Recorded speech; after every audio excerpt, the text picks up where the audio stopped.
admit his youngest child has never seen his father. He was not yet born when the military allegedly took Simon Chenakam for questioning.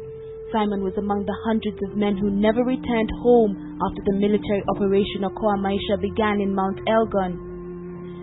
Esther has spent the last 1 year searching for her husband. However, every path she takes in the search always leads to a dead end.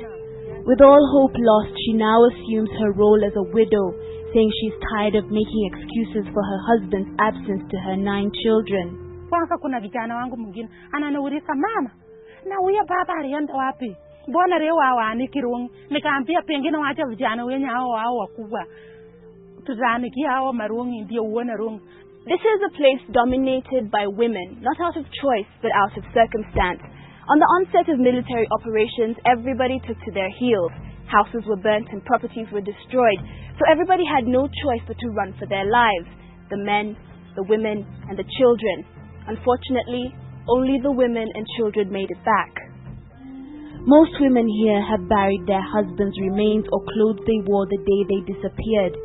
Esther, however, is among the many few who have never found any evidence of her husband's death. She says a few months back she went to the forest to see if she could find something, anything, but the military have combed the forest and disposed of any remaining evidence of their operations, leaving women like her with more questions than answers. More than 300 women in Kabero live in absolute poverty and anguish, assuming the breadwinner role is a challenge. But they face it together, accepting the reality that the men of this area are gone and may never come back. When we ask Esther to take us to her house, some of the widows follow us, assuming we have pulled Esther aside to give her some money. The desperation is evident. Their lives tumbled down the day their husbands disappeared. Farms once bountiful, now dry. Nowadays, Esther is lucky to even get enough food to feed her children.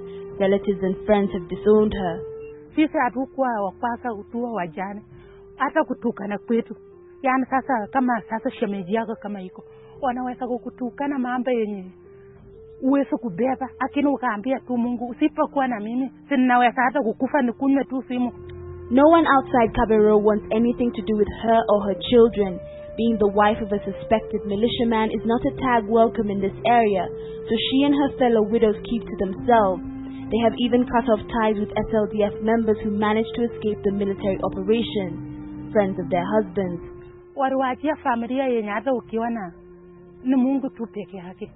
Yani tunategemea tu Mungu, tulisema nini. Tulifunga roho kitambo, yani.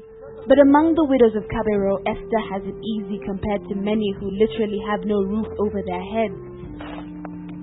This is Catherine Chaben's home. She lives here with her stepmother and 3 of her sister's children. For them, this one-roomed hut is home and has been since they came back to resettle on their ancestral home. Maskari walikuja, tukatoroka, torokeshe tais na watoto wote. Her house was burnt and her property destroyed once the clashes started. On coming back, she built this house on her own and started afresh. 1 year after military operations came to an end, these women only grow bitter by the day. But on the other side of the mountain, other widows seem to be getting the hang of providing for themselves. This is Chebenan Women's Group, started by Salome Chepkemoi, Wycliffe Metakwe's wife. Its members have refused to let their circumstances get the better of them. They have joined up with various non-governmental organizations to help them provide for their families. Recently, they bought cattle, whose produce they use to send their children to school. But widows of Mount Elgon accuse the government of neglect. I'm one person who is not really for any group activity, because none has succeeded so far. Even when Elgon was still very peaceful, I remember Action Aid Kenya pumped a lot of money to groups in Cheptais, to groups in Kapsapony, and none you can say is successful in any venture. Despite the government allegedly turning a blind eye, the sun still rises and sets, and the women say they will still find a way to move on and adjust to their new lives. Catherine Omwando, KTN Prime.